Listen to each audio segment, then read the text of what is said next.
Lalu lebih percaya yang mana? Manusia tercipta dari monyet atau dari Nabi Adam? Nabi Adam lah.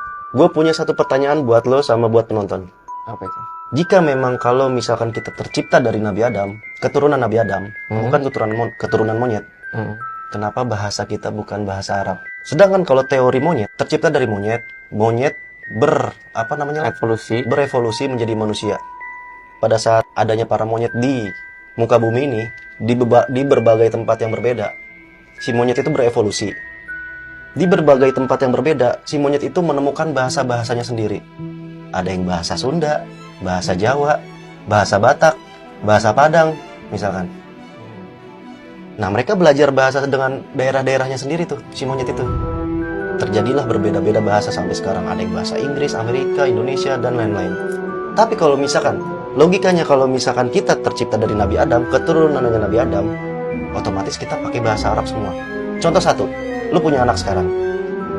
Tanpa lu sadari, lu nggak ngajarin anak lu nggak ngajarin anak lu bahasa Indonesia. Anak itu bakalan ngomong bahasa Indonesia juga.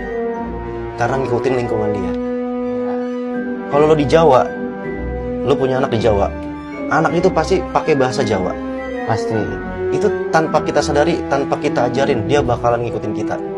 Otomatis kalau kita keturunan Nabi Adam, kita sampai sekarang bahasa Arab semua dong di dunia ini. Terus gimana? Kan kalau lu percaya Nabi Adam nih, gue juga percaya Nabi Adam.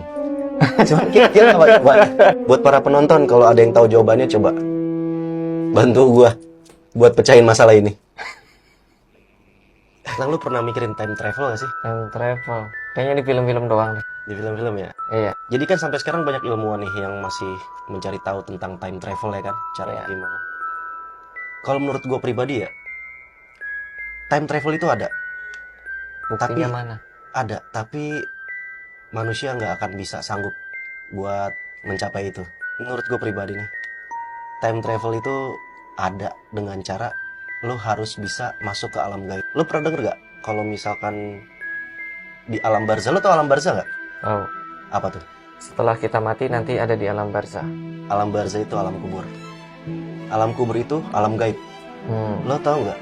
Lo pasti pernah denger, satu hari kita di alam kubur itu bagaikan 1000 tahun di sana. Ya. Coba. Berarti perbedaan waktu antara bumi dan alam gaib itu berbeda kan? Oh, kayak film ini, Interstellar. Ya. Iya, dia datang ke planet yang waktunya itu berbeda kecepatannya. Nah, di sana baru 15 menit, pas balik, temannya udah tua. Makanya perbedaannya cuman Interstellar itu kan di alam semesta. Kalau gua di alam gaib. Jadi menurut gue pribadi, alam gaib itu tidak terpatok dengan waktu. Jadi kalau lu udah bisa ke alam gaib, lu bisa keluar ke alam kita yang sekarang tuh dengan waktu yang lu tentuin. Oh, kayak film Marvel jadinya. Avengers. Multiverse. Tapi dia, kalau lu kan masuk ke alam gaib, kalau dia masuk ke kuantum. Dunia kuantum, namanya. Yang subatom tuh kecil banget. Lang, lu pernah dejavu nggak? Kejadian yang pernah kita ulangi. Ya, pernah. Lu tau nggak kenapa bisa seperti itu? Nah itu, gua nggak tahu. Jadi nih, gue pernah dengar. Oke. Jadi tuh, dulu sebelum kita lahir di bumi, pas kita di dalam kandungan, berapa bulan lah di dalam kandungan, kita itu sebelumnya sudah dikasih tahu dulu. Oh. Kita tuh hidup bakal seperti apa. Dikasih gambaran. Dikasih gambaran. Jadi seakan-akan kayak lu nonton video tapi lu cepetin. Iya. Cepet banget sampai lu mati. Oke. Nah, di saat lu mati, lu tuh dikasih tahu sama, gue gak tahu ya sama Tuhan atau sama siapa atau sama malaikat. Gimana lu mau hidup gak? Contoh misalkan lu di dalam cerita yang udah lu kasih lihat nih, lu meninggalnya jatuh dari gedung. Nah, makanya ada beberapa bayi yang gugur tuh. Jadi itu karena dia udah gak mau hidup. Gue gak mau hidup karena hidup gue susah nanti. Karena hidup gue begini. Dan ada juga yang hidupnya susah, tapi dia mau hidup karena dia pengen banget ngerasain hidup. Oke. Atas semua persetujuan itu, di otak kita langsung dihapus lagi lang. Semua yang ada, yang pernah dilihatin. Nah, ada beberapa kejadian yang nyangkut di otak kita tuh. Oke. Sebagian kecil. Makanya lo kalau dejavu itu nggak pernah panjang kan? Iya. Persekian detik doang. Ih, kayaknya gue pernah kayak gini nih. Kayaknya pernah kayak gini. Nah, iya. Itu dia. Tapi ini masuk akal juga sih. Tapi ada yang masuk akal juga Tom, yang lain, teori yang lain. Apa tuh? Jadi menurut teori yang gue dengar, Hah? deja vu itu akibat dari reinkarnasi. Jadi gue hidup nih sekarang di tubuh yang ini.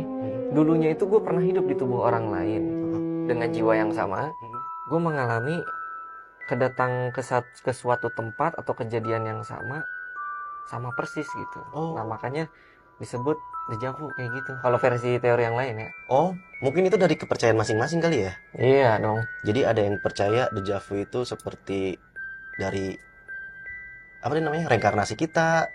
Ada yang dari cerita gue yang barusan. Tapi Iya. kalau gue sih lebih percaya ke cerita gue yang barusan sih, karena lebih masuk akal aja. Lo tau nggak, teleportasi itu udah ada dari dulu. Hah? Dari dulu. Jadi tuh pas dulu pada zaman Nabi Sulaiman tuh. Nabi Sulaiman itu kan rasul dan sekaligus raja dia. Dia tuh raja yang kaya raya tuh. Ya.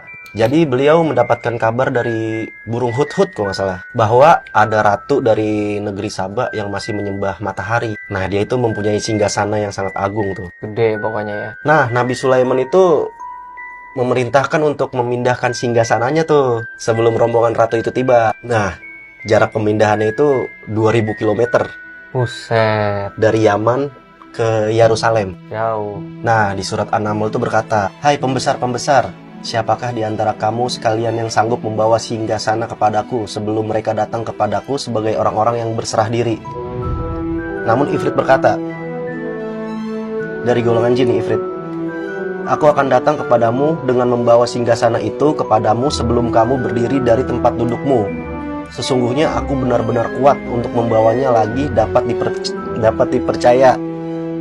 Berkatalah seorang yang mempunyai ilmu dari Alkitab, aku akan membawa singgasana itu kepadamu sebelum matamu berkedip." Gila. Nah kan, makanya dengan cara apa selain teleportasi? Teleportasi doang. Teleportasi kan? Iya. Nah, makanya teleportasi itu udah ada di zaman dulu. Tiba-tiba pindah ya. Ya, Gila. Nabi Sulaiman. Lu tahu nggak makhluk pertama ciptaan Allah? makhluk Sebelum pertama. adanya bumi, langit, air, apa semua. Hah, nggak tahu. Masya Allah masih sendirian nih. Iya. Nggak tahu gua. Kalau kata Al-Quran pena. Pena. Alam. Pena. Jadi Allah nyiptain pena nih buat nulis semuanya. Kejadian yang berlangsung. Nah, habis ciptain pena, baru dah diciptain arsi. Nulis itu penanya sendiri, kalamnya dia. Serius? Terus baru habis arsi langit habis langit malaikat. Oh, malaikat dulu sebelum iblis tuh. Iya, iblis jin bareng dah itu makanya. Oh, bareng dia. Baru bumi gitu. Jadi pertama itu pena, dia buat nulis semua kisahnya dah sampai habis. Allah tuh menciptakan semua tuh udah ditulis dulu sama dia. Ditulis dulu sampai kiamat. Kayak skrip dah ya kan. Iya, sampai kiamat itu terus. Ini serius? Serius. Baru tahu lu ya. Nggak kebayang gua. Kan ada di surat apa tuh ya? Lupa lagi surat. Mungkin penonton tahu. Kemarin soalnya banyak banget tuh komen surat Al-Kahfi ayat 60 nih. Sekarang mungkin mereka tahu nih. Apa ya, pokoknya kalam bacanya tuh. Berarti kayak di film ya? Pena. Iya. Kayak film apa tuh namanya tuh? Lupa gua. Jadi itu film nulis sendiri. Baru tercipta dung. Keren juga ya. Tom, lu tahu nggak awal mula terciptanya anjing? Tahu gua. Kenapa emang? Jadi dulu pas lagi Nabi Adam belum ada nih. Masih dibuat, masih tanahnya lah. Iblis sudah dengar rumor bakal mau diciptain makhluk yang lebih sempurna lah dari makhluk yang lain. Terus setelah iblis denger, akhirnya si iblis ngeliat nih, nyamperin mana sih ini makhluknya, ternyata masih tanah. Oh, masih belum jadi. Belum, baru tanahnya nih, baru dibikin lah. Belum dikasih ruh. Belum dikasih ruh. Diludahin lah tuh tanahnya sama si iblis. Sama iblis. Tuh, ludahin, ketahuan lah sama Allah ya kan. Nah, akhirnya yang bekas ludahnya itu sama Allah dicongkel. Dibuat anjing nih, dibikin anjing sama Allah. Tanahnya itu, terus anjingnya itu buat ngejagain tanah yang mau dibikin ini Nabi Adam. awalnya. Nah makanya setiap iblis mau ke situ ada anjing yang jagain. Oh, Makanya kenapa anjing setia gitu sama manusia. manusia dari awal udah diciptain untuk menjagain. Jagain manusia itu awalnya. Berarti anjing duluan yang tercipta dibanding manusia. Anjing duluan.